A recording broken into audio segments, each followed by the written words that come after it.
Hello everyone, welcome to my YouTube channel. मैं इंदु अबाना स्वागत करती हूँ आप सभी का अपने यूट्यूब चैनल में। और गाइस, आज मैं फिर से हाजिर हूँ एक और कॉम्प्रिहेंशन पैसेज लेकर। यहाँ पर लास्ट वीडियो में हमने सीखा कि कॉम्प्रिहेंशन होते क्या हैं और क्यों पूछे जाते हैं ये एग्ज़ाम के अंदर। तो गाइस, और ये भी मैंने बताया था कि इनमें क्या क्या आते हैं, ये सभी यहाँ पर दिया हुआ है गाइस। कॉम्प्रिहेंशन के अंदर फ्रेजेस, इडियम्स, टाइटल और थीम्स पूछ ली जाती हैं पैसेज की, और सिनोनिम और एंटोनिम्स वगैरह पूछे जाते हैं, और सिंपल क्वेश्चंस पूछे जाते हैं। और यहाँ पर छात्र की योग्यता का आकलन किया जाता है गाइस। आईक्यू लेवल को देखा जाता है कि कितना अच्छा आईक्यू लेवल है छात्र का। छात्र जो है सिंपल क्वेश्चंस के आंसर जो पैसेज में से किस तरह से फाइंड आउट करके देता है, और फ्रेज इडियम्स का मीनिंग किस तरह से फाइंड आउट करता है, टाइटल थीम्स वगैरह कैसे बताता है। तो यहाँ पर अंडरस्टैंडिंग और एबिलिटी देखी जाती है उसकी, कि अंडरस्टैंडिंग की एबिलिटी क्या है छात्र की, उसकी समझ कितनी है, आईक्यू लेवल क्या है उसका। ठीक है, वोकेबलरी वगैरह को चेक किया जाता है। ठीक है, तो चलते हैं आगे। और आज मैंने जो क्वेश्चन पेपर लिया है यहाँ पर 2011 का ही है, यूपी टीजीटी का गाइस। और कल भी यही था। यूपी टीजीटी के 2011 के क्वेश्चन पेपर में 2 अनसीन पैसेज पूछे गए हैं गाइस। और ये है सेकंड वाला अनसीन पैसेज। फर्स्ट वाला मैंने तुम्हें कल की वीडियो में दिया था, और आज की वीडियो में मैं देने वाली हूँ सेकेंड अनसीन पैसेज। ठीक है, तो मैं यहाँ पर कुछ टिप्स आपको बता दूँ। सबसे पहले, जब हम इसे सॉल्व करना चाहते हैं, अगर हमारे पास मैक्सिमम टाइम है गाइस, तो हम अपने पैसेज को ही सबसे पहले केयरफुली पढ़ेंगे।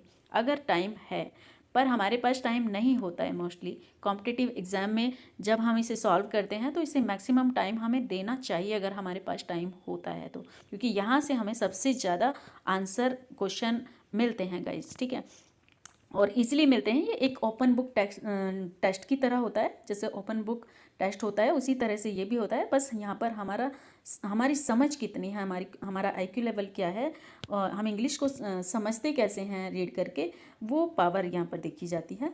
हमारे पास टाइम है, हम इसे रीड कर लेंगे सबसे पहले। ठीक है, अच्छे से रीड करेंगे, और उसके बाद क्वेश्चंस पे जाएंगे, फिर क्वेश्चंस को रीड करेंगे, और देन क्वेश्चंस को हम नोट कर लेंगे कहीं ना कहीं एक पेज पे, रफ पेज पे हम नोट कर लेंगे अपने सभी क्वेश्चंस को, अंडरस्टैंड करके। ऐसे ही नहीं, अंडरस्टैंड करके कि पूछा क्या जा रहा है क्वेश्चन में, ये हमें पता होना चाहिए। उसके बाद अगेन हम पैसेज को रीड करेंगे, और रीड करते हुए चलेंगे, और क्वेश्चंस को भी देखते हुए चलेंगे, और जहाँ भी हमें कोई आंसर दिखाई दे रहा है उसको हम अंडरलाइन कर लेंगे, वहीं पे मार्क कर देंगे कि ये पहला वाला आंसर, ये दूसरा वाला आंसर, ये तीसरा वाला, ये चौथा वाला, इस तरह से।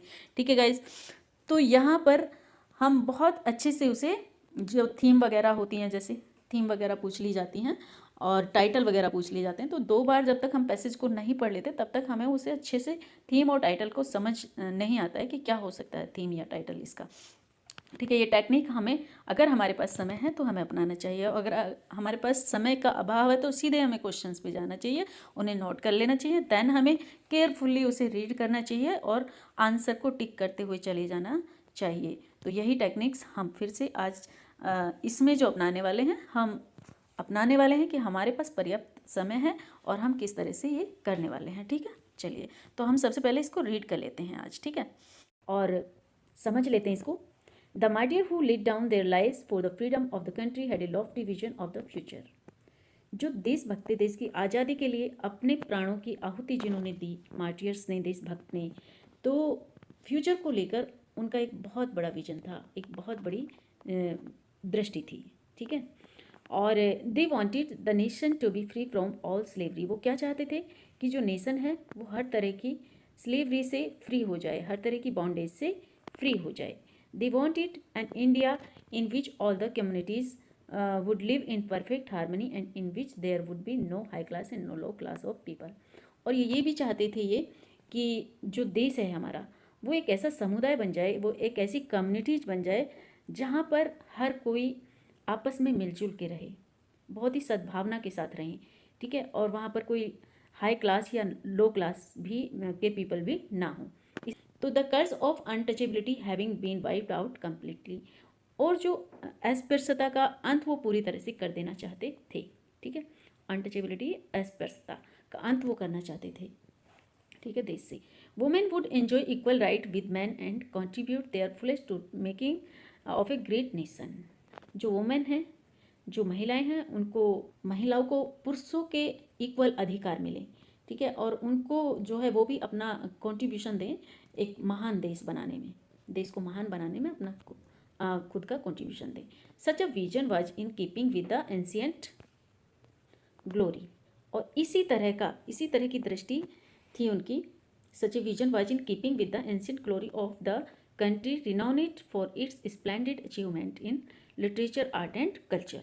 और ऐसी ही दृष्टि साहित्य में अपनी शानदार उपलब्धियों के लिए और जो कला और संस्कृति है उसको ध्यान में रखते हुए थी उनकी इसी तरह की दृष्टि। ठीक है, we must now revitalize this ancient culture of ours with tolerance as it is misthought and we must now revitalize।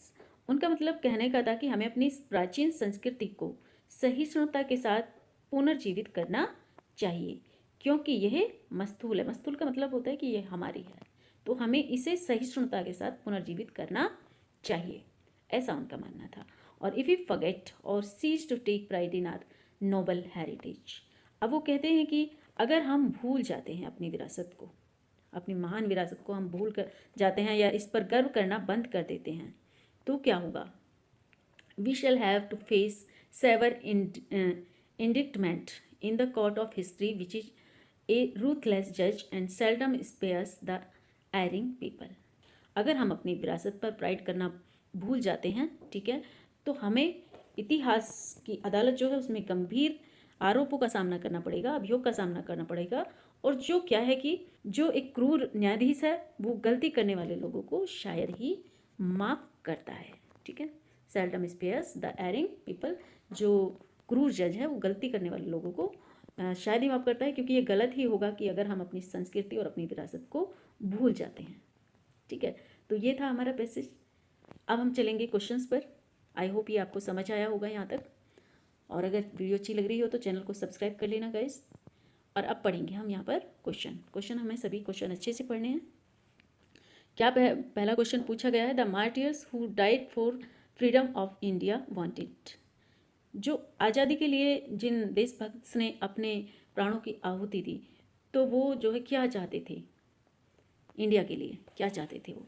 The country to be the strongest nation in the world. अब ऑप्शन देख रहे हैं हम, सबसे strong nation होगी world के अंदर हमारा देश, क्या वो ऐसा चाहते थे? तो ऐसा तो नहीं चाहते थे, तो हम इसे क्या करेंगे, क्रॉस कर देंगे गाइस। जो गलत है और हमें सही नहीं लग रहा है उसको हम क्रॉस करते जाएंगे। ठीक है, दूसरा है the country to rule over the other nation, ऐसा भी नहीं था कि हमारी कंट्री दूसरे नेशन पर रूल करे, है ना, तो ऐसा भी नहीं है। The country to be free from slavery, हाँ ये हमने इसके अंदर पढ़ा है कि वो स्लेवरी से और बॉन्डेज से अपनी कंट्री को फ्री कराना चाहते थे, तो ऑप्शन नंबर सी ही इसका राइट हो जाएगा। डी को भी देख लेते हैं, the people to give up their antiquated customs, तो ये भी इसके अंदर नहीं था, इसको भी कट कर देते हैं, ऑप्शन नंबर सी इसका राइट हो जाता है। ठीक है, चलिए तो इसको हम यहाँ पर देख लेते हैं और एक बार फिर से पैसेज के अंदर जाके देखेंगे कि क्या ये राइट है, option number C wanted the nation. अब देखिए यहाँ से आता है हमारा आंसर कि वो क्या चाहते थे नेशन के लिए, nation to be free from all slavery and bondage आया, तो पहले का आंसर हमारा ये हो जाता है। इस तरह से हम यहाँ पर अंडरलाइन कर लेंगे। ठीक है, और वहाँ पर श्योर होकर टिक करेंगे कि हमारा एकदम जो आंसर है वो सटीक है और राइट है। चलिए नेक्स्ट क्वेश्चन पर चलते हैं। द मार्टियर्स वांटेड दैट, यहाँ पर भी यही क्वेश्चन पूछा गया कि और क्या चाहते थे वो, और भी था उसमें कि और क्या क्या चाहते थे। ऑप्शन पढ़ लेते हैं। There should be reservation in the jobs for the backward section of the society, क्या ये था उसमें कि जॉब के लिए रिजर्वेशन, कहीं हमने पढ़ा नहीं था ना, तो इसको कट कर देते हैं।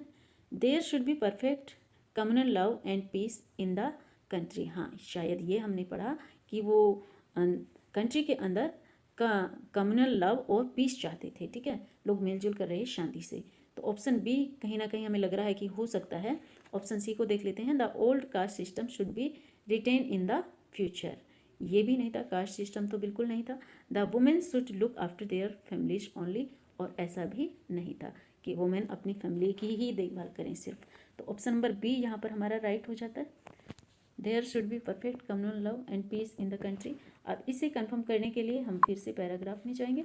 दे wanted an India in which all the communities would live in perfect harmony, यही है। ठीक है, ऑप्शन नंबर क्वेश्चन नंबर जो 2 है इसके अंदर उसका आंसर हो गया ये। ठीक है, चलिए नेक्स्ट क्वेश्चन पर चलते हैं। क्वेश्चन नंबर 7 है ये, देखिए हमारी तरफ से ये थर्ड है। We must strive with total commitment to, तो पूरी प्रतिबद्धता के साथ जो प्रयास करना चाहिए, टोटल कमिटमेंट मतलब पूरी प्रतिबद्धता के साथ जो हमें प्रयास करना चाहिए, स्ट्राइव करना चाहिए, तो किस चीज़ के लिए करना चाहिए। यहाँ पर ऑप्शन देख लेते हैं, defeat and overcome the enemies of the nation, क्या ऐसा करना चाहिए? नहीं, इसमें कहीं भी नहीं दिया हुआ है। दूसरा है revitalize our rich past culture, ठीक है, तो इसमें क्या है ये revitalize our rich past culture, शायद ये हो सकता है inject scientific temper into our past culture, ये भी नहीं था। एंड मेक्स साइंटिफिक एडवांसमेंट, तो ये भी नहीं था गाइज, ठीक है। तो इसका राइट आंसर क्या हो जाएगा? ऑप्शन नंबर बी इसका राइट हो जाएगा। We must strive with total commitment to revitalise our rich past culture, ये इसका आंसर हो जाएगा। तो यहाँ पर हम चलेंगे फिर से और इसको कंफर्म करेंगे। Now revitalise this ancient culture, यहाँ से देखेंगे इसको हम आंसर को, revitalise this ancient culture of ours with tolerance as it is miss that, ठीक है, ये हम खुद से वादा करते हैं, ठीक है, तो ये इसका आंसर हो जाएगा, ये थर्ड का आंसर हो जाएगा यहाँ से, और ये उससे मैच कर रहा है जो हमारा आंसर है, ठीक है। चलिए आगे बढ़ते हैं। क्वेश्चन नंबर 8 को, our freedom fighter and visions that in free India, जो हमारे फ्रीडम फाइटर हैं उनका जो एन विजन है फ्री इंडिया को लेकर के, वो क्या है, क्या रहा। तो ऑप्शन देख लेते हैं, there should be an egalitarian society, यहाँ पर एक इगेलिटेरियन सोसाइटी होनी चाहिए, या फिर नेक्स्ट है B women would enjoy higher privilege and right then other, क्या वुमेन्स को ज़्यादा दूसरों की अपेक्षा ज़्यादा प्रिविलेज, हायर प्रिविलेज मिलना चाहिए उनको, ऐसा तो नहीं है, ठीक है, इसको भी हम क्रॉस कर देंगे, ये नहीं है। The country would be taken forward by some selected classes of society, क्या ये है? तो ये भी नहीं है इसके अंदर। And industrialisation should occupy top priority, क्या ये है? तो ये भी नहीं है, ठीक है गाइज। तो यहाँ हमारा आंसर हो जाता है option number A, there should be an egalitarian in society. जो इगेलिटेरियन होता है, नो क्लास डिवीजन होता है, कि कोई भी क्लास डिवीजन ना हो, इक्वलिटी हो, सब मिलजुल कर रहें, तो इसका मतलब ये होता है। और community would live in perfect harmony and which there would no high class और low class people, the curse of untouchability having been wiped out completely, यहाँ पर मतलब सभी जो अस्पृश्यता है उसको वाइप्ड आउट कर दिया जाए, तो इसका मतलब यही हुआ ना कि क्लास डिवीजन नहीं हो, हाई क्लास ना हो, नो क्लास ना हो, इसमें यही दिया हुआ है, तो इसका मतलब जो होता है यही होता है, इगेलिटेरियन का मतलब होता है। तो इगेलिटेरियन इसके अंदर नहीं है, लेकिन इसका मीनिंग यही होता है कि क्लास डिवीजन जहाँ पर ना हो, ठीक है। तो ये है हमारी वोकेबलरी, यहाँ पर देखी जाती है इस तरह की क्वेश्चन में गाइज। तो हमें हमारी वोकेबलरी भी अच्छी होनी चाहिए, वर्ड मीनिंग हमें आनी चाहिए, ठीक है। वो तभी आएंगे जब हम ज़्यादा से ज़्यादा पैसेज को सॉल्व करेंगे, प्रैक्टिस करेंगे, ठीक है। तो इस तरह से ये मेथड होता है सॉल्व करने का गाइज। यहाँ पर हमें एक कॉमन सेंस से आंसर मिल रहा है, ये लास्ट वाला, इसमें कहीं सेम टू सेम लिखी हुई लाइन नहीं है ये, ठीक है। तो कॉमन सेंस से हमें ये वाला आंसर मिल रहा है, तो यहाँ पर कॉमन सेंस की भी ज़रूरत पड़ती है। आई होप ये वीडियो आपको समझ आई होगी, और अगर वीडियो अच्छी लगी हो तो चैनल को सब्सक्राइब कर लेना गाइज, और बेल आइकन को भी प्रेस कर देना, ताकि मेरी सभी वीडियोज़ का नोटिफिकेशन आपको मिलता रहे। नेक्स्ट मैं आपको देने वाली हूँ 2011 का जो क्वेश्चन पेपर है उसको सॉल्व करने वाली हूँ और आपको देने वाली हूँ गाइस। तो मिलते हैं नेक्स्ट वीडियो में, तब तक के लिए गुड बाय।